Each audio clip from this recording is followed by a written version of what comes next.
Ընկերներ, ողջույն։ Այսօրվա հյուրս էլ մի հատ նիհար տղակա է, ոնց որ Ցամաքձորի աղվես լինի, Թորոսյան Արսենն է։ Օր անգեր ջան, դու չեմ հասկանում, մարմնի որ հատվածով ես մտածում։ Երբ որ առողջապահության նախարար էիր, ինչ հիմար բան ասես չարեցիք։ Սկսած կորոնա վարակից,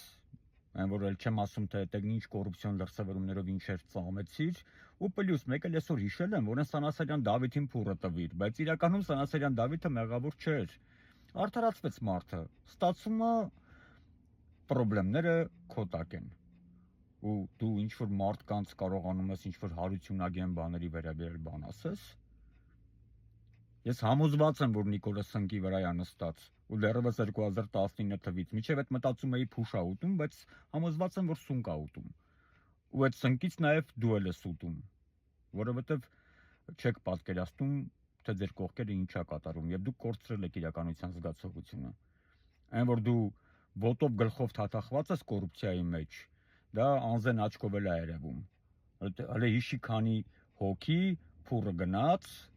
դե դու էլ իշխանության կողմն էիր, իշխանության մեջ էիր, քեզ Նիկոլը փուռը չէր տալու։ Նենց որ ընկեր ջան, մի բան խոսելուց առաջ երկար մտածի նոր խոսի։ Ոչ մի իշխանություն ավերջ չի Արսեն, ու գործերդ էլ թարս են, դա էլ ասեմ իմանաս։ Նենց որ հələ դեռ աշխատեք ռիլեր նկարել, տեսնեմ միջև ուր եք ձգելու։ Իվան տալ